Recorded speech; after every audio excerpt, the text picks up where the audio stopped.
Venía meditando en esto ya mucho tiempo. En realidad es algo que lo vengo meditando bastante tiempo, pensando y dándole vueltas. Y el Señor siempre es fiel. Uno nunca termina de aprender. Nunca. Aquel que diga que ya ese versículo ya el Señor siempre nos sorprende. Siempre nos sorprende con cosas nuevas. Hasta el último día siempre vamos a tener cosas que aprender.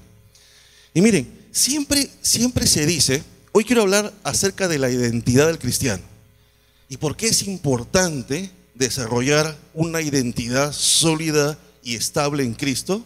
¿Por qué es importante? Quiero compartir eso con ustedes hoy. Miren, hace mucho tiempo estuve buscando información acerca de la identidad.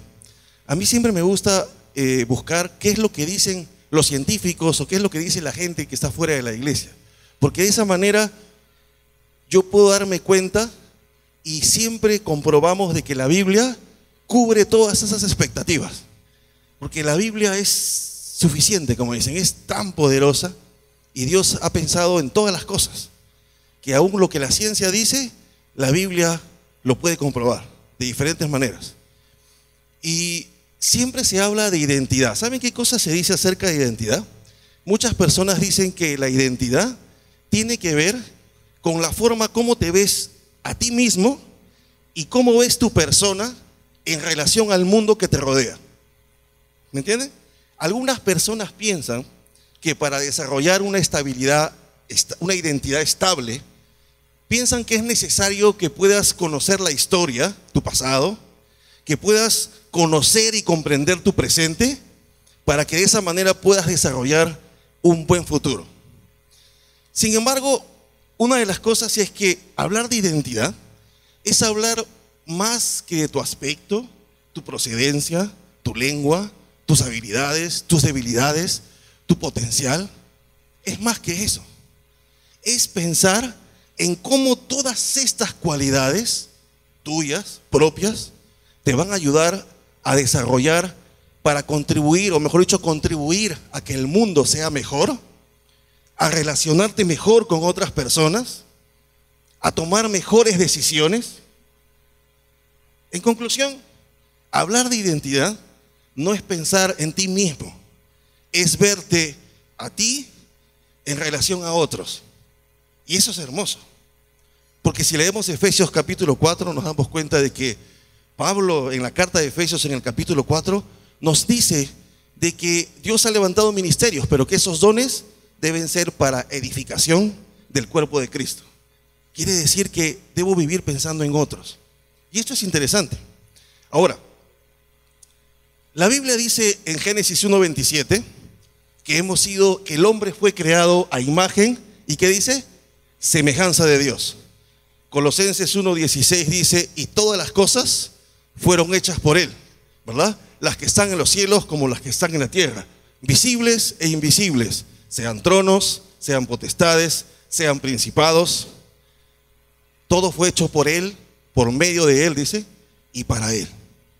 Estos dos versículos que acabo de mencionarles solo nos están llevando a algo, que nuestra identidad parte de Dios.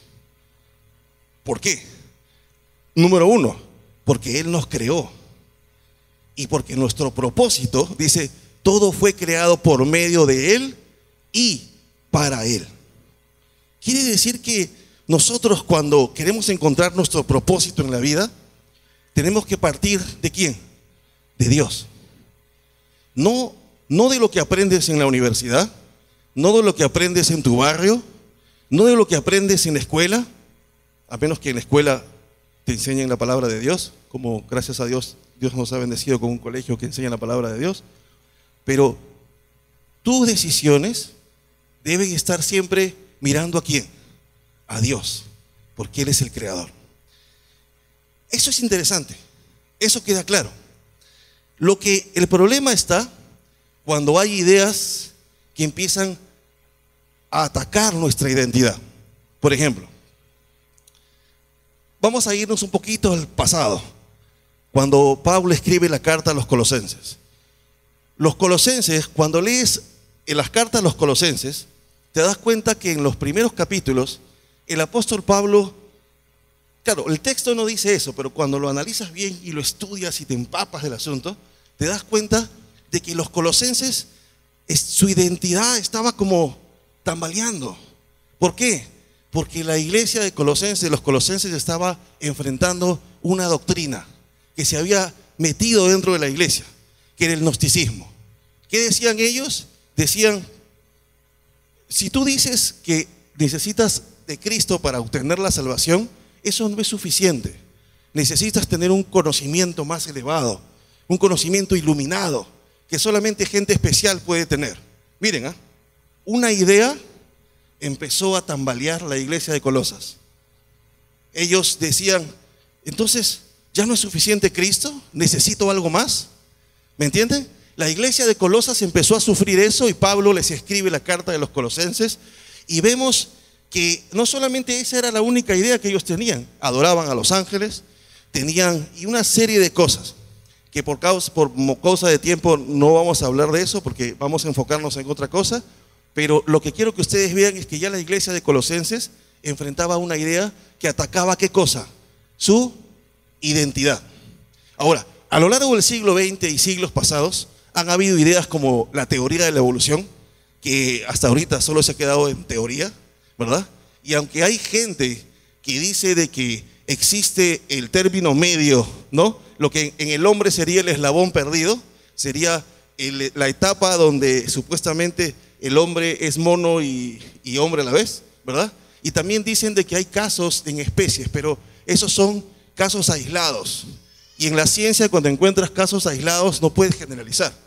Entonces, no hay algo, todavía esa teoría de la evolución sigue siendo teoría. Y no lo van a poder demostrar. Ahora, la teoría de la evolución es uno. La existencia de Dios es otra idea que ha calado no solo en la iglesia, sino en la identidad del ser humano. No, Dios no existe. Y ustedes saben de que en la actualidad existe un físico teórico que se llama Michio Kaku. ¿Saben qué cosa es ese físico teórico? Es el creador de la teoría de las supercuerdas. ¿Y saben qué cosa ha hecho él? Él ha descubierto científicamente de que es imposible que el mundo haya sucedido o sido creado por casualidad. Ustedes saben, ¿se acuerdan de Steve Hawking, el que estaba en la silla de ruedas? Su obsesión, la obsesión de Steve Hawking, cuando vi la película le decía a mi esposa, yo creo, voy a dar una opinión. Dije, no, a lo mejor me equivoco, pero yo creo que si él hubiera sido más humilde, si hubiera sido más sencillo, pero él tenía un corazón tan soberbio que él quería demostrar que existía una fórmula, solo una, que podía explicar el universo y la creación del universo. Nunca lo hizo. Y ahora, ¿qué hizo Michio Kaku? Ha descubierto de que tiene que existir un Dios que haya creado el universo, porque es imposible que todas estas reglas y todo lo que existe no haya habido alguien detrás. ¿Y eso qué significa? Significa que se acabó. Esos científicos que decían que Dios no existía, y si ven es cierto, él todavía no ha llegado a ese punto espiritual de ir a una iglesia, pero por lo pronto ya descubrió que el mundo no puede haber sido creado de la nada. Es que así. Y es un físico teórico de gran prestigio. Quiere decir que ya podemos ver que, ¿verdad? Que él lo está diciendo. Ahora, no solamente es la existencia de Dios. Por ejemplo, en la actualidad, ¿qué cosa pasa en la actualidad? La ideología de género es una idea que cala, ¿qué cosa? Nuestra identidad. No solo la identidad de la iglesia, la identidad del mundo. Por ejemplo, a mí me sorprende. Ustedes saben de que en Estados Unidos está legalizada en todos los estados el matrimonio gay. Ya es legal. Y cuando vas camino, hay algunas calles en Los Ángeles, cuando estás entrando a Santa Mónica Boulevard, por ejemplo, encuentras la bandera americana en medio y la bandera gay a los dos lados. Como que la de América está al medio, cubierta por la de los gays. Y yo cuando paso por ahí digo, oh Señor. O sea, digo, bueno, obviamente lo que me sorprende es que el mundo ha llegado a ese punto. ¿Me entiendes? Y la identidad, ¿por qué la identidad está afectada? Porque ahora los niños cuando nacen, hay muchos padres que ya no los quieren registrar como hombres o mujer, sino que los dejan sin registrarse porque quieren darles la oportunidad que cuando crezcan, ellos mismos elijan qué quieren ser. Y eso afecta a nuestra identidad. ¿Se dan cuenta? Ahora, no solamente eso. Por ejemplo, existe la iglesia Scientology, que ahora está moviéndose por el mundo. La iglesia Scientology, por ejemplo, ahí en Los Ángeles, todos los días entra gente. ¿Cuál es la idea de ellos? No importa qué traumas hayas tenido en tu vida, no necesitas ir a Dios. Ven a nosotros, la iglesia Scientology, y nosotros vamos a hablar contigo y descubrir en qué parte de tu vida tú tuviste ese trauma, te lo vamos a sacar y vas a llegar a un nivel que le llaman ellos el nivel clear, el nivel de limpieza. Miren todas esas ideas que están entrando. Ahora, uno se pone a pensar, y son ideas externas, pero ¿qué de la iglesia mundial? Hablaron de la iglesia mundial. Hay algunas ideas que están entrando y que, miren, yo no soy, jamás me van a escuchar a mí, por lo menos ahora. A lo mejor si me escucharon en el pasado les pido perdón, si alguno me escuchó alguna vez, pero en el presente jamás voy a hablar de alguien con un nombre propio. Pero esto sí quiero compartírselos, porque pienso que es importante. Se lo compartí a mi esposa, lo vimos con mi esposa, lo vimos con Milagros y Juan Carlos, se los mandé para que lo vean por WhatsApp. Y el Papa Francisco, que ha ido trabajando durante todos estos años en unir las religiones, lo que le llamamos el ecumenismo, está uniendo las diferentes religiones y hace 3 meses o unos meses atrás publicó un comercial. Y en ese comercial sale algo que atenta con nuestra identidad como creyentes. Y que si bien es cierto, no tenemos nada en contra del Papa Francisco y Dios nos manda a amarlo, pero nosotros como iglesia tenemos que ponernos firmes, porque eso atenta con nuestra identidad y atenta con el mensaje del Evangelio. ¿Qué cosa dijo el Papa Francisco? Salió un comercial y una mujer decía, yo creo en Buda. El otro decía, yo creo en Cristo. El otro decía, yo creo en Alá. El otro decía, yo creo en Dios. Y de ahí se veía el Papa Francisco recibiéndole a una mujer la estatua de Krishna, y luego la estatua de otro dios, y al final se juntan todos con cada uno con sus dioses, y luego el Papa Francisco sale diciendo, les pido que me apoyen. Y de pronto una dice, no hay diferencias. ¿Por qué? Porque yo creo en el amor. Sale el otro y dice, yo también creo en el amor. Sale el otro y también dice, yo también creo en el amor. Y al final, Cristo pasó a un segundo plano.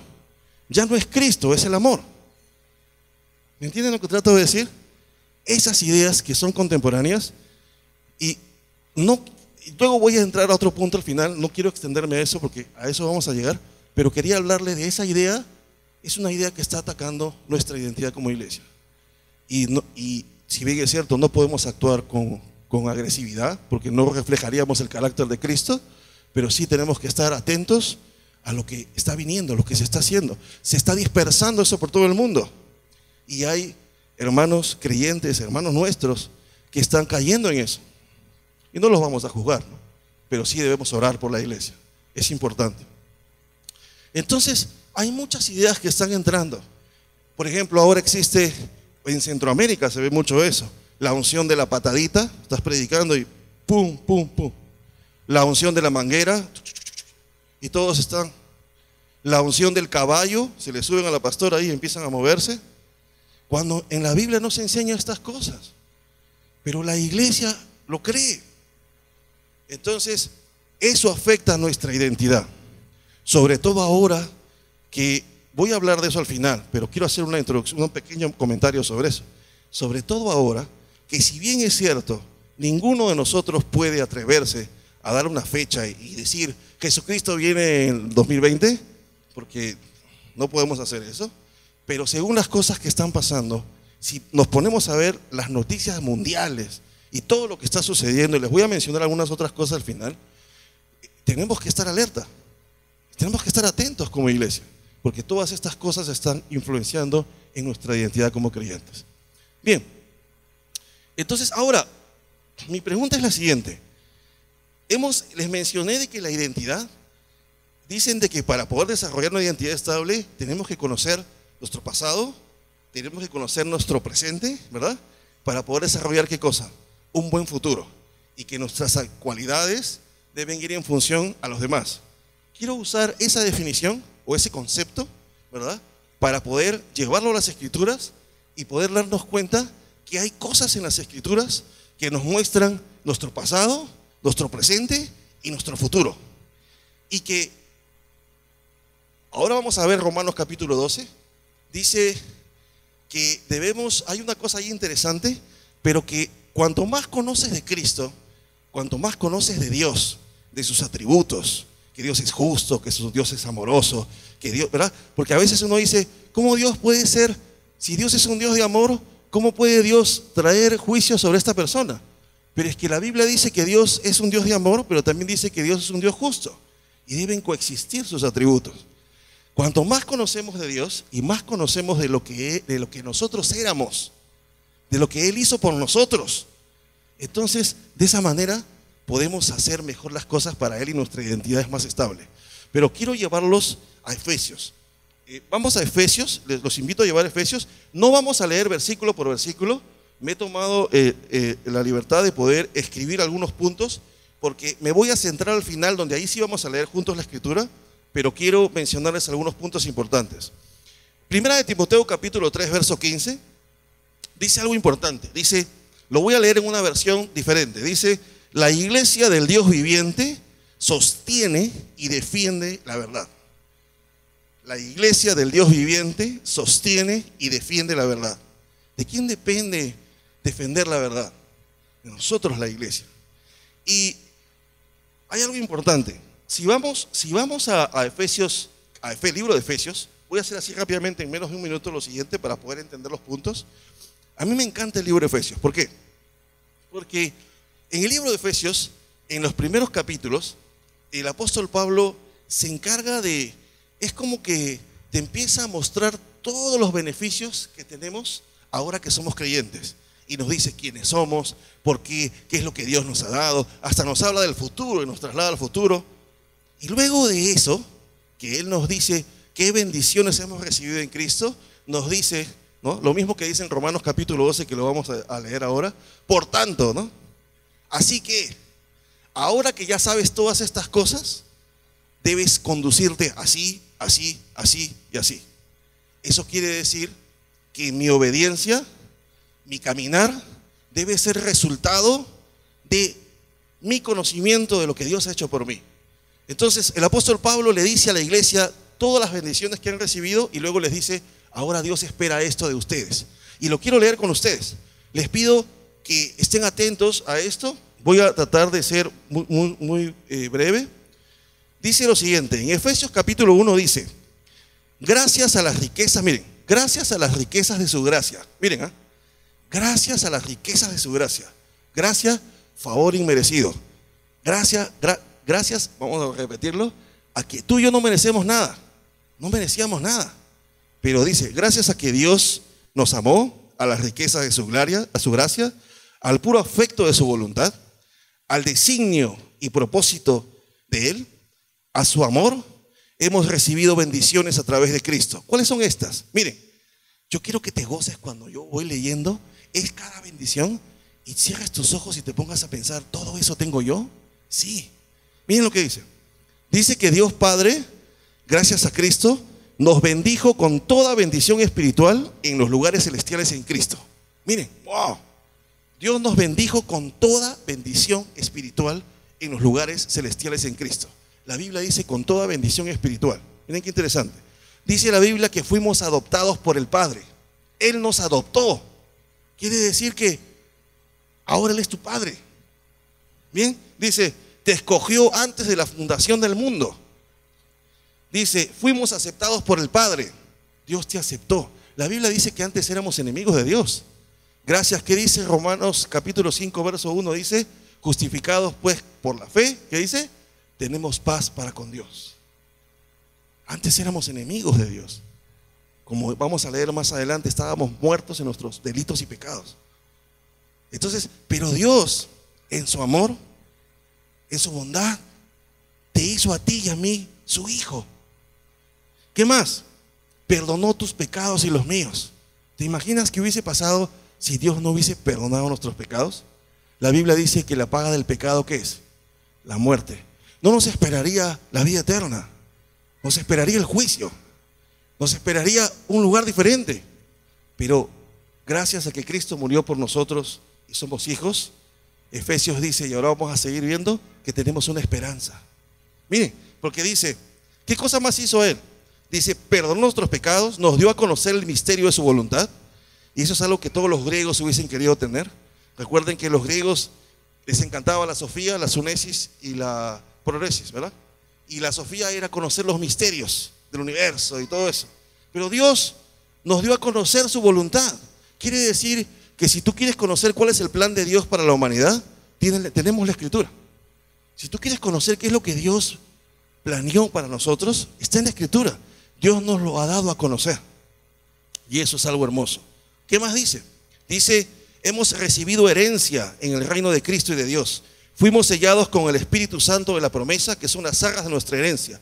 Nos dio vida juntamente con Cristo, porque estábamos muertos. ¿Qué más? Nos resucitó. Nos hizo sentar en lugares celestiales en Cristo. Y somos hechura, creados en Cristo Jesús. Hay algo que a mí me encanta. Cuando dice que fuimos sellados con el Espíritu Santo de la promesa, que son las arras de nuestra herencia, la palabra griega ahí es la palabra rabón. ¿Y saben qué es lo que significa? Lo voy a leer. Es el pago por adelantado para la seguridad de que se cumplirá lo acordado.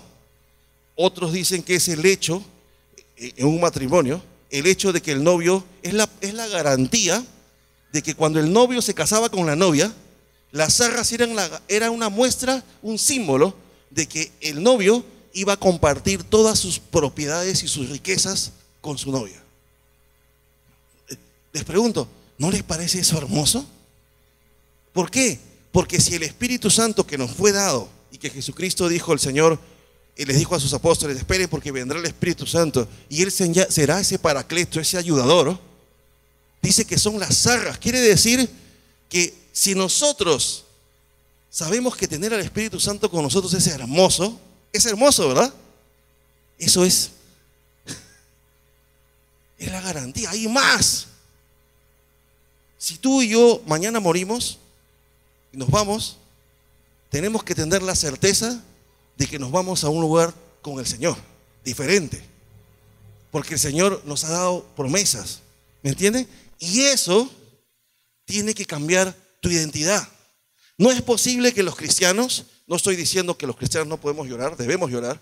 No estoy diciendo que los cristianos van a haber momentos duros que nos vamos a sentir mal. Sí, porque no somos robots, somos seres humanos. Van a haber momentos que vas a sentirte miserable. Van a haber momentos en que te vas a sentir que no puedes, que ya no puedes más. Pero en ese momento, el Espíritu Santo te va a traer palabra, ¿verdad? Te va a traer palabra y tú que vas a ser confortado. Entonces, no tenemos pretexto, aunque suene duro, ¿no? Quizás suena un poco nazi, ¿no? Como decir, tienes que hacerlo sí o sí. Pero en realidad, el Señor nos está diciendo que no deberíamos andar en la vida tristes. No deberíamos andar en la vida derrotados. No deberíamos, va a haber momentos, no estoy diciendo que no, pero cuando hay esos momentos, debes recordar estas promesas y decir, Él me adoptó, soy hijo suyo, me hizo acepto en Cristo, me perdonó mis pecados, estoy sentado en lugares celestiales, me dio las arras de la herencia que es el Espíritu Santo. Entonces no puedo estar así.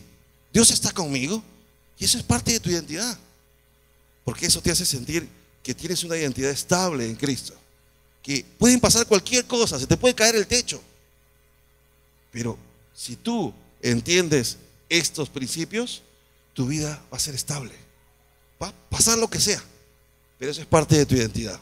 Esto es lo que Dios nos dio. Ahora, y bueno, otra de las cosas importantes es la siguiente, dice, después, ahora que ya tú y yo sabemos todo esto, ¿qué nos pide Pablo? Dice, voy a decirlo rápidamente porque voy a enfatizar otra parte, por eso estoy leyéndolo rápido para que no se nos pase el tiempo agarrando el libro de Efesios. Dice, ¿qué espera Él? Que andemos en buenas obras, que seamos santos y sin mancha delante de Él, santos y sin mancha, que caminemos en obediencia. ¿Qué más espera? Que alabemos su gloria, según el libro de Efesios, que andemos como es digno de la vocación con que fuimos llamados. ¿Cómo? En humildad, en mansedumbre, soportándonos con paciencia, en amor. Miren, eso tiene que ver, como habíamos leído, la identidad en tu persona con respecto a los demás. ¿No es lo que habíamos hablado? Entonces, ¿qué Pablo nos está diciendo? Que debes soportarte en amor. ¿Qué más? Que debes ser humilde. ¿Qué más? Que debes ser solícitos en guardar la unidad del Espíritu en el vínculo de la paz. Solícitos en guardar la unidad. No causar divisiones dentro de la iglesia. ¿Me entiendes? No estar mirándolo al hermano y luego cuando pasa por ahí hablo detrás, sí que no me cae. ¿Me entiendes? Sino que Dios nos pide que tenemos que crecer. Ya no podemos estar en esas cosas. Pablo dice, si tú entiendes que Dios te ha bendecido con estas promesas, tu vida y mi vida tiene que cambiar. Por eso la palabra arrepentimiento implica un giro de 180. No implica un giro de 360, sino de 180. Si vas para el norte, vas para el sur. Tenemos que cambiar. ¿Qué más nos dice? Que debemos mantener la unidad del cuerpo de Cristo, que debemos seguir la verdad en amor, que debemos crecer en Cristo, que es la cabeza, crecer en Cristo, que nuestros dones sirvan para la edificación del cuerpo de Cristo, que nos despojemos del viejo hombre y que nos vistamos del nuevo, que desechemos la mentira, que no demos lugar al diablo, que ninguna palabra corrompida salga de vuestra boca, lisuras, palabras deshonestas, ¿verdad? ¿Qué más? Que hablemos palabras de edificación para los creyentes, que no contristemos al Espíritu Santo cuando vivimos en desobediencia. ¿Qué más? Que nos quitemos toda amargura, todo enojo, toda ira, toda maledicencia, toda malicia. Malicia. A veces a lo mejor todavía hay malicia en tu corazón, en tu mente. Pero Pablo nos manda que debemos sacarnos todas estas cosas. ¿Qué más? Que debemos andar en amor, que debemos huir, y esto es lo más difícil, pero dice ha habido muchos problemas de eso, y bueno, el Señor es fiel, pero dice no a la avaricia, no al adulterio, no a la fornicación, deben haber acciones de gracia, no participes en las obras infructuosas de las tinieblas. ¿Qué más dice? Comprueba lo que es agradable al Señor, anda como sabio, no como necio. ¿Qué más dice? No seáis insensatos, sino debe ser entendido de cuál es la voluntad de Dios. ¿Qué más? Sed llenos del Espíritu Santo, dad gracias a Dios en todo, someteos los unos a los otros. Y ese es el trabajo de equipo. ¿Sabes qué? Yo no lo sé todo, hermano mío. Yo solo sé A, B y C. Tú sabes D, E y F. Bajo mi cabeza y confío en que tú me vas a ayudar. Que vamos a trabajar en equipo. ¿Me entiendes lo que trato de decir? Buscar siempre esa unidad. ¿Qué más? Honrar a tu padre y a tu madre. En fin. Entonces, estos puntos yo los quería leer porque son puntos que afectan nuestro presente. Porque cuando tienes que pensar en tu identidad, debes pensar en todas estas cosas que has recibido de Dios. Y esto tiene que cambiar tu forma de verte a ti mismo. Ya no puedes verte igual. ¿Me entienden lo que trato de decir? Ya no puedes verte de la misma manera. Tienes que verte diferente. Y bien, ahora, sin embargo, hemos visto este punto que nos hace recordar nuestro presente, ¿verdad? Lo que Dios nos ha dado, lo que nos dio a través de Cristo. Pero ¿qué dice la Biblia? Ahí sí lo quiero llevar a las Escrituras. Quiero que vayamos a Efesios capítulo 2, del 1 al 5. Lo voy a leer rápidamente. Dice en Efesios capítulo 2, versículo 1 al 5, dice, y Él os dio vida a vosotros. Miren, y Él os dio vida a vosotros cuando estabais muertos en vuestros delitos y pecados, en los cuales anduvisteis en otro tiempo, siguiendo la corriente de este mundo, conforme al príncipe de la potestad del aire, el espíritu que ahora opera en los hijos de desobediencia, entre los cuales también todos nosotros vivimos en otro tiempo, en los deseos de nuestra carne, haciendo la voluntad de la carne y de los pensamientos, y éramos por naturaleza hijos de ira, lo mismo que los demás. Yo les pregunto, si cierran sus ojos en este momento y recuerdan antes de llegar a esta iglesia o antes de llegar a Cristo, ¿no les hace recordar su pasado? Que vivíamos en pecado, en las obras de nuestra carne, en nuestros pensamientos, que vivíamos sin Dios, haciendo lo que a Dios no le agradaba, ¿verdad? Era nuestro pasado. Pero ¿qué dicen los siguientes versículos? Pero Dios, que es rico en misericordia, por su gran amor con que nos amó, aun estando nosotros muertos, nos dio vida juntamente con Cristo, porque por gracia sois salvos. ¿Me entienden? O sea, ese es nuestro pasado. Eso debemos recordar. O sea, si queremos tener una identidad estable y queremos ser personas que obedezcan al Señor, tenemos que recordar siempre de dónde nos trajo Él. Porque la vida de un creyente, y lo vuelvo y lo quiero repetir y ahí voy a llegar, yo sé que nosotros somos seres humanos y queremos lo mejor para nosotros. Uno siempre quiere lo mejor para uno, pero a veces llega un momento en que uno quiere todo lo mejor para uno, que terminas pensando en ti y nos olvidamos de Cristo, y Cristo pasa a un segundo plano. Pero si entendiéramos de que si nos ocupamos de servirle a Él, Él se va a ocupar de nosotros y nos va a dar lo que necesitamos de acuerdo a su voluntad. Quizás no nos dé todo lo que pedimos, porque no, Dios es más sabio que nosotros, ¿verdad? Dios es sabio. Y esto es importante. Ahora, Romanos 6:18 dice, y libertados del pecado, vinisteis a ser esclavos de la justicia. Dice, libertados del pecado. Quiere decir que antes éramos esclavos ¿de quién? Del pecado. Le servíamos, éramos esclavos del pecado porque cada vez que teníamos tentaciones, hacíamos lo que la tentación nos decía que hagamos. Y el pecado, como dice Santiago, iba empezando en nuestra mente, y luego iba maquinando y luego daba luz, ¿verdad? Y hacíamos lo que al Señor no le agradaba. Entonces, eso es importante. Muy bien. Ahora, me gustaría ir a un punto que es el que donde quiero terminar. Y luego voy a leer Segunda de Pedro, porque sé que el tiempo es importante y sé que también es de noche. Muchos de ustedes, como los pastores, han tenido un día muy, muy cansado, muy duro. Y la obra de Dios no puede parar, y hay que entender eso. Y por eso quiero llegar a un punto. Dice el siguiente. Miren, yo quiero leer lo siguiente. En Romanos capítulo, o vamos a ir, en el antiguo, vamos así rápidamente. Cuando se hablaba en la época grecorromana de un esclavo, ¿ok? Que también, yo quiero tocar ese tema porque a mí me cambió mucho durante todos estos años la perspectiva de quién yo era. Y es que en el antiguo mundo grecorromano, cuando había esclavos y estaban los amos, los esclavos tenían que hacer todo para agradar a su señor, a su amo. Tenían que vivir para él, tenían que agradarle. Y el amo, ellos no tenían que preocuparse por qué cosa iban a comer, qué iban a vestir, dónde iban a dormir. De eso se preocupaba el amo. El amo suplía todas sus necesidades. Ellos solo tenían que preocuparse en servir cada vez mejor a su amo, en hacer mejor las cosas para él. ¿Me entienden? Lo interesante de esto es que a veces los amos vendían a sus esclavos, o los esclavos obviamente los compraban en los mercados, ¿verdad? Y pagaban dinero por un esclavo. Pagaban, lo compraban. Se convertía ese esclavo en posesión del amo. ¿Me entienden? Ya no era libre, le pertenecía al amo. Y a veces ese esclavo cambiaba de amo. ¿Y saben qué es lo curioso? Que a veces cuando cambiaba del amo, yo quiero leer algo que lo escribí aquí, que me pareció genial. La verdad que a mí me encantó esto, porque dicen que Filóstrato, ¿ya?, cuenta que Herodes Ático había dado a su esclavo el nombre de las 24 letras del alfabeto para que su hijo practicara. Imagínense, lo llamó a su esclavo con las 24 letras para que cuando su hijo llamara al esclavo podría practicar A, B, C. No, bueno, que era tu idioma, ¿no? Pero lo hago, ¿no? ¿Se imaginan? Ahora, no solamente eso, a veces les cambiaba el nombre. Miren, ¿eh? Por ejemplo, hay registros de cambios de nombre. Por ejemplo, dice Lucius Quiet Porcellus. Lucius, ¿saben cómo se llamaba ahora? Porcellus, que es cochinillo. Feo nombre, ¿no? Manlius Quiet Longus, significaba el largo. Dice Januarius Quiet Acellus, el asnillo. ¿Se imaginan esos nombres? Qué feo, ¿no? O sea, que te compraba otra persona y te ponía asnillo, cochinillo. ¡Ay, qué feo!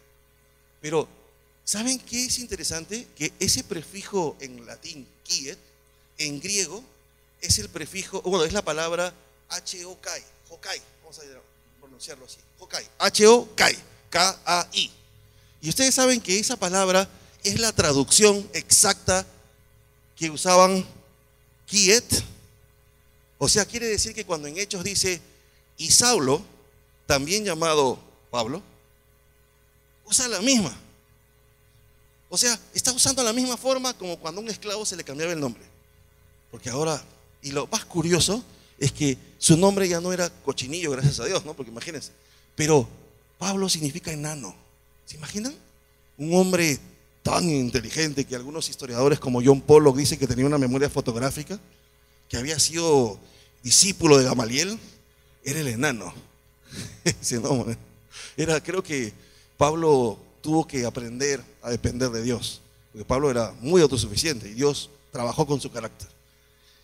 Pero lo interesante de esto es que lo que me llama la atención es que hay algunas cosas interesantes. Cuando leemos la Biblia en español, hay algunas traducciones que a mí me gustan, alguna traducción que me encanta. O sea, quiero compartirlas con ustedes así rápidamente. Y es que en español algunos se plantean de que si tú lees los textos donde aparece la palabra doulos, ¿verdad? Que se escribe doulos, pues doulos, ¿verdad? Generalmente en el español la han traducido como siervo, ¿verdad? Y en inglés dice servant. Pero lo interesante de esto es que hay algunas traducciones, ¿verdad? Como por ejemplo, la que me fascina a mí es la traducción de Guspit, donde todos los textos, ¿verdad? No solamente Guspit, sino, les voy a leer unas frases ahorita, traducen la palabra doulos como esclavo. Y la verdad, quizás suene masoquista, ¿no? Yo me gusta más esa. Les voy a decir por qué. Miren, les voy a leer lo que dice en esa versión Guspit. Lo dice en Romanos 1:1, dice Paul, a slave of Jesus Christ. Dice Pablo, esclavo de Jesucristo. Filipenses 1:1 dice lo mismo. Pablo y Timoteo, esclavos de Jesucristo. Judas 1:1, Judas, esclavo de Jesucristo. Segunda de Pedro 1:1 dice Simón Simón Pedro, esclavo y apóstol de Jesucristo. Revelaciones 1:1 o Apocalipsis 1:1 dice una revelación dada a través de Jesús que su Padre le dio para que se la compartiera a sus esclavos. Dice slave. Dice Santiago 1:1 dice un esclavo de Dios y del Señor Jesucristo. Esa versión a mí me gusta. Ahora, y buscando en la historia, pude encontrar algo que me encantó. Miren, y ahí ya sé que todavía tengo unos 15 minutos o 20 minutos, creo. Quiero decir lo siguiente, miren. Policarpo, ¿okay? Que vivió en el 69 al 155 después de Cristo, miren lo que dijo. Policarpo instruyó a los filipenses y dijo: amarren su túnica suelta y sirvan como esclavos de Dios en temor reverente y verdad. ¿Qué dijo The Shepherd of Hermas, que viene a ser el pastor de Hermas? Dijo: advierte a sus lectores, dice lo siguiente: hay muchas obras malvadas de las cuales el esclavo de Dios debe abstenerse. Miren, el escritor del siglo IV, conocido como Ambrosiaster, explicó: aquel que es libre de la ley mosaica muere y vive para Dios, convirtiéndose en su esclavo. Miren lo que dice Agustín de Hipona, o algunos lo conocemos como San Agustín. Dice: tú eres criatura, agradece al Señor que eres un esclavo, no menosprecies al amo. Wow, es tremendo. Y miren lo que dice el famoso Spurgeon, el predicador inglés del siglo XIX. Ese me encanta. Miren lo que dice Spurgeon.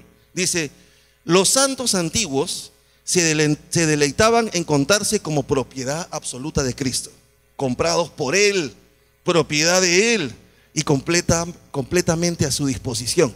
No a tu disposición, a disposición del amo, miren, del Señor. ¿Y qué dice aquí? Pablo aún fue más lejos como para regocijarse de tener las marcas del sello de su amo en él, y clama diciendo: no permitas a ningún hombre que me angustie, porque llevo en mi cuerpo las marcas del Señor Jesús. El pastor escocés Alexander MacLaren, un contemporáneo de Spurgeon, se hizo eco de estas mismas verdades. Dijo lo siguiente: la posición real entonces para un hombre es ser esclavo de Dios. Qué interesante. Y dice lo siguiente, por ejemplo, Walter Wurzburger, en su libro God is Proof Enough, Dios es prueba suficiente, dice lo siguiente: ser esclavo de Dios implica más que ser meramente su siervo. Los siervos mantienen su estado de independencia. Ellos solamente tienen tareas específicas y responsabilidades limitadas. Los esclavos, por su parte, no tienen derechos respecto a sus dueños, dice, pues estiman propiedad de estos. Ahora, sería diferente si dijéramos que queremos que tú y yo nos hagamos esclavos del Señor de la esquina, pero es el Señor, el Dios Todopoderoso. Miren qué interesante, y termino con esto. Por ejemplo, John MacArthur presenta en su libro Slave, el esclavo, y dice: Los sirvientes tienen un elemento de libertad al elegir para quién trabajan y qué hacen. La idea de servidumbre mantiene cierto nivel de autonomía propia y derechos personales. Los esclavos, por su parte, no tienen ni libertad, ni autonomía, ni derechos. En el mundo greco-romano, a los esclavos se les consideraba propiedad de su amo. Muy bien.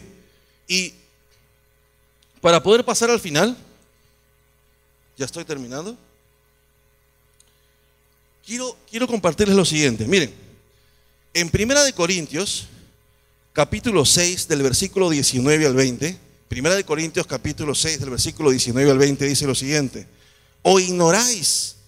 Por ejemplo, se supone que los esclavos decían que eran posesión ¿de quién? ¿Eran posesión de quién? De su Señor. Y en Primera de Corintios dice, capítulo 6, del 19 al 20, dice: ¿o ignoráis que vuestro cuerpo es templo del Espíritu Santo, el cual está en vosotros, el cual tenéis de Dios, y que no sois vuestros? El texto está diciendo que tu cuerpo, nuestros cuerpos no le pertenecen ni a Él, no le pertenecen ni a ti ni a mí, sino a Él. Y luego dice, debes vivir para agradar a Dios. En Primera de Tesalonicenses capítulo 4, verso 1 dice: finalmente, amados hermanos, les rogamos en el nombre del Señor que vivan de una manera que le agrade a Dios. Vivir para Él, para agradarlo a Él, no para agradarnos a nosotros, sino a Él. Y luego dice en Romanos capítulo 2, cuando dice que debemos presentar nuestros cuerpos en sacrificio vivo, Romanos capítulo 12, Dios está pidiendo tu vida. O sea, no está pidiendo, algunos dicen que solo pide tu corazón, ¿no? Y dicen, pero mi corazón son mis pensamientos, pero ahí habla, dice tu cuerpo. Si leemos el texto dice que pide, dice sacrificio vivo, pero habla de tu cuerpo. Y a veces hay personas que tú hablas con ellas y le dicen, no, pero tú no sabes, tú no me conoces. En mi corazón yo amo a Dios. Pero su cuerpo, sus decisiones, sus pensamientos no reflejan que obedece al Señor. ¿Entienden lo que trato de decir? Y sé que el tiempo es corto, esto es muy extenso. Dios es fiel. Lo que yo quiero dejar en el corazón de ustedes hoy es lo siguiente, y terminar con esto. Con este texto quiero terminar. Hemos hablado del presente. Les he dado algo rápido de las bendiciones que hemos recibido en Cristo, ¿verdad? Pero quiero hablarles un poco del futuro, rápidamente. Y con eso termino. Miren, tu vida y la mía no la podemos vivir diariamente pensando. Cuando a mí me preguntan, ¿cómo te ves de acá a 30 años, 40 años? Créanme que a mí me encantaría decirles, si me preguntas, me encantaría morir escribiendo. Me encantaría morir escribir en un sofá con mi esposa, claro, pero escribiendo, viajando, pero mayormente escribiendo, viejito. No me gustaría terminar mis días sin escribir, sin pensar. Quiero terminar mis días con mi mente lúcida. Pero a veces me pongo a pensar y digo, pero ¿sabes qué? Pero ¿y si el Señor viene pronto? ¿Y si el Señor viene antes? Cuando pienses en tus propósitos, en tu vida, en tus deseos y tus anhelos, Dios quiere lo mejor para ti. Él se va a preocupar de ti, de suplir tus necesidades, de ayudarte. Pero no se trata solo de pensarlo. Miren, solo denme 8 minutos más. Sé que ya estamos, con eso termino porque no quiero irme sin decirles esto. Vuelvo a repetir esto para mí es importante. Miren, a veces pensamos y decimos, hermano, pero es que yo tengo fe. Yo tengo fe en que las cosas me van a ir bien. Y yo te voy a responder, qué bueno, hermano, qué bueno que tengas fe. Pero la fe no solo es pensamiento, siempre repito eso. Ustedes saben que me encantó una frase que una vez estuve leyendo un libro de R.C. Sproul, y me encantó porque él hacía algo, y lo busqué en el Strong Concordance, y busqué, y me encantó porque acoe, la palabra acoe es oír, pero acoe es obedecer. Y yo decía, espérate, ¿cómo es eso? Porque es llevar algo a un nivel mayor. Quiere decir que si acoe es oír, acoe es super oír. Interesante, ¿no? O sea, quiere decir que obedecer es super oír. Pero para super oír, yo tengo que hacer. Yo no puedo decir que tengo fe si no ejecuto. Pero no vas a poder tener fe si es que no conoces quién es el Señor. Por eso Hebreos 11:1, no vamos a hablar de eso, pero hay un término que habla de hipóstasis. Habla de un fundamento. Pero, miren, necesitamos conocer de Cristo. Yo recuerdo, Señor, ayúdame. Cuando en Los Ángeles hay muchas colinas.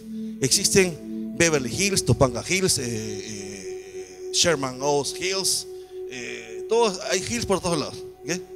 Y siempre cuando quieres llegar al downtown, desde San Fernando Valley, quieres ir hasta el downtown de Los Ángeles, si te vas por el freeway a veces hay momentos en que toma más tiempo. Y generalmente un atajo es ir por las colinas. Y te vas por la Lawrence Canyon y subes por las colinas y atraviesas todo Hollywood, todo Beverly Hills, y ¡fum!, llegas a la Sunset Boulevard. Cuando yo recién empecé a manejar por primera vez, y yo ya había manejado en las calles, normal, no tengo problema. Cuando subí a las colinas, el carro se hacía así y decía, oh my God, se me va a ir para atrás. Por mi falta de conocimiento, no pude tener una fe sólida en ese momento. Cuando ya había ido por las colinas varias veces, sí, stop, me quedo ahí. Sí, voy a sentir que el carro se va a ir para atrás un poquito, ahí se va a quedar. ¿Por qué? Porque yo ya sé. Por eso, vuelvo a repetir, si tú conoces quién es Dios, conoces sus promesas, entonces vas a poder tener fe, porque tu fe, la fe del cristiano no es una fe ciega. Nosotros los cristianos no nos lanzamos al vacío, no somos descerebrados. Los cristianos creemos porque la Escritura lo dice y tenemos solidez. Y sé que no voy a alcanzar a leer el texto, pero lo voy a hacer porque si no, no voy a poder dormir. Sí, ya me conozco. Con esto termino. Dice: amados, esta es la segunda carta que os escribo, y en ambas despierto con exhortación, dice, vuestro limpio entendimiento, para que tengáis, dice, memoria, dice, de las palabras que antes han sido dichas por los santos profetas, y el mandamiento del Señor y Salvador dado por vuestros apóstoles, sabiendo esto, que en los postreros días vendrán burladores, andando según sus propias concupiscencias, y diciendo, ¿dónde está la promesa de su advenimiento? ¿Dónde está el Jesús que dicen que va a regresar? Porque desde el día en que los padres durmieron, todas las cosas permanecen así como desde el principio de la creación. Estos ignoran voluntariamente que en el tiempo antiguo fueron hechos por la palabra de Dios en los cielos y también la tierra. Voy a saltearme. Por lo cual el mundo desde entonces pereció. Pero los cielos y la tierra que existen ahora están reservados por la misma palabra, guardadas para el fuego en el día del juicio. Mas, oh amados, no ignoréis esto, que para con el Señor un día es como 1000 años y 1000 años como un día. El Señor no retarda su promesa, según algunos la tienen por tardanza, sino que es paciente para con nosotros. Señores, amigos, hermanos, con esto termino.